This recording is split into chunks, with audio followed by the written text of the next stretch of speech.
Welcome to the Bandito Podcast, where we're calling a spade. Great to be here with you guys today. What a World Cup this has been. It's been excellent. It's been excellent. There's no politics, all football. No controversies, all football. No agendas, no woke, none of that. But leave it up to Seattle to ruin all of the good vibes. Leave it up to Seattle to ruin all of the good vibes. Seattle said, you know what we're going to do? You know what we're going to do? We're going to have a pride match. Yes, we're going to have a pride match. We're going to wave our rainbow flags. We're going to push this agenda. Oh, I can't. It's going to be beautiful. And you know the two teams that played each other during this pride match, you can't help but to find the comedy in this. The two teams, Iran versus Egypt. And the game ended in absolute chaos. You can't make this stuff up. Let's get right into it, shall we? Like the video, hype the video. Let me know your thoughts in the comment section below and subscribe to the channel. That would mean so much to me. Egypt and Iran filed an objection with FIFA to prevent LGBTQ flags at its World Cup match due to Islamic religious values.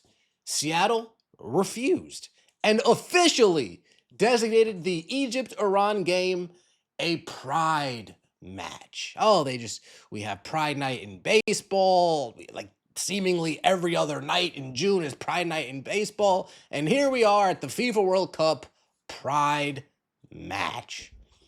FIFA confirmed rainbow flags will be allowed inside the stadium for Egypt versus Iran in Seattle, despite objections from both teams over LGBT pride events taking place around the match. All around the match. There's pride marches and pride parades and this, that, and that, all over the place. FIFA stressed the celebrations are organized by Seattle's local committee and are not part of the World Cup. Now, FIFA saying, we got nothing to do with this. This is Seattle's deal. We got nothing to do with this. This is all Seattle's doing. Now, FIFA, the more I sit and ponder on this, FIFA, I'm sure, could have said, this is our event. You are just simply the hosts of our event. We dictate what goes in and what goes out. We dictate what can be shown on TV, what cannot be shown on TV. We dictate that. You guys are just hosting the event. So could FIFA say these flags aren't allowed in? Yeah, I'm sure. I'm sure they could have if they wanted to, but they didn't. Now, correct me if I'm wrong, but after the South Africa World Cup, the World Cup following that, didn't they ban the vuvuzelas from coming into the stadium because it was too distracting for the players or whatever? I thought it added to the environment in the South Africa World Cup. But correct me if I'm wrong. I believe after that World Cup, they banned those vuvuzelas from entering the stadiums moving forward. Again, correct me if I'm wrong. But I do think FIFA could have said, we're not doing that here. It's been a great World Cup. There's been no controversy. There's been no politics. There's been no agendas. We want to leave it that way. We want to keep it focused solely on the football, because this is the first time throughout this World Cup that we're not solely focusing on football. We're focusing on ideology and agendas. Keep these agendas, again, in the stadium, ESPN celebrating this. The number one gripe I have, why are we waving this in front of kids' faces? Why are we pushing these ideas and agendas in front of children? Leave it out of sports. Leave it out of where places where kids convene, where kids go. Leave it out. I don't want to see it, and I am damn sure don't want it to be around kids. ESPN celebrating. Fans showed out with pride flags for the Egypt-Iran match in Seattle. FIFA previously reiterated fans will not be prohibited from bringing rainbow flags despite objections from the two countries' respective federations. Seattle Pride Fest had designated the June 26th game for celebration before FIFA made the World Cup draw. Tired of every major event becoming a platform for agendas, just let football be about football. This is the legit immovable object versus the unstoppable force. I hate all things Seattle and LGBTQ celebrations being forced down people's throats, but doing it to two Muslim countries is diabolical and hilarious. There is some comedy in it. You can't help but to see it. FIFA scheduling Egypt versus Iran during Seattle Pride Fest. Let them fight. Well, I am a Democrat, and how disrespectful to the countries playing in the World Cup. Go to their countries and say you're gay. Watch what happens. I'm a supporter of people regardless of their sexual preference, but read the fucking room. Shit like this makes me question being a Democrat. Damn.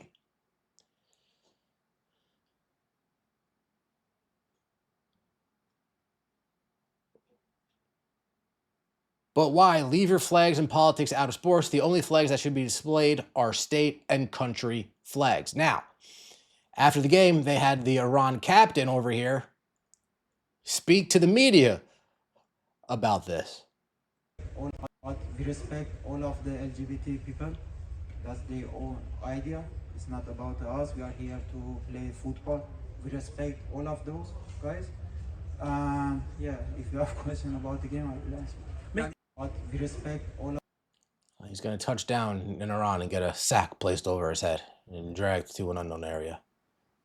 Now we have this guy outside. This guy's creepy. This guy's creepy, and he's not mentally there. Because this flag represents freedom and equality.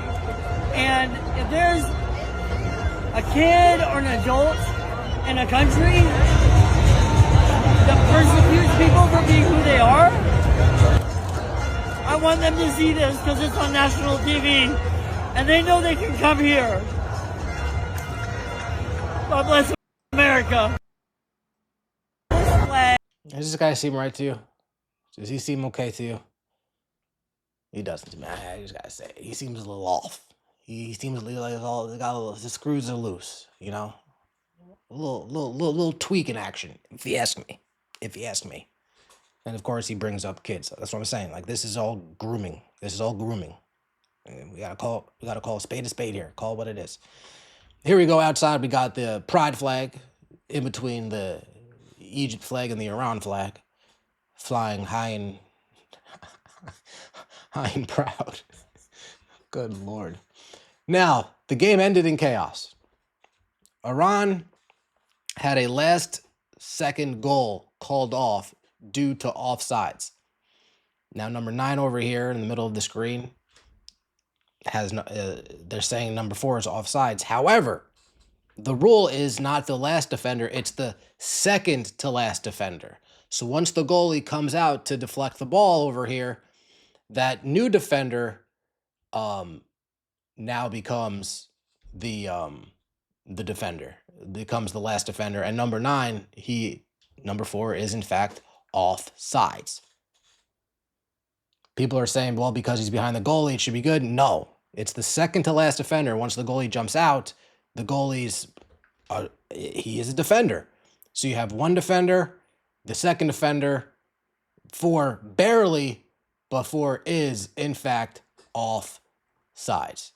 That's the rule. I didn't make it up, but the game ends in chaos. Let me know your thoughts in the comment section below. Like the video, hype the video, and subscribe to the channel. That would mean so much to me. It's still been a massively successful World Cup. Wildly successful. The most attended World Cup in history, surpassing the 1994 World Cup. And this is with inflation and all of that. So this World Cup has been massively successful. Maybe I'll double back later today and talk about what a huge success it has been. But the story coming out of last night was this last second goal getting called off. Egypt moves forward, and of course, Seattle having a pride match between Egypt and Iran. You can't make this stuff up. Let me know your thoughts in the comment section below. Like the video, hype the video, and subscribe to the channel. That would mean so much to me. See you next time, and as always, take it easy.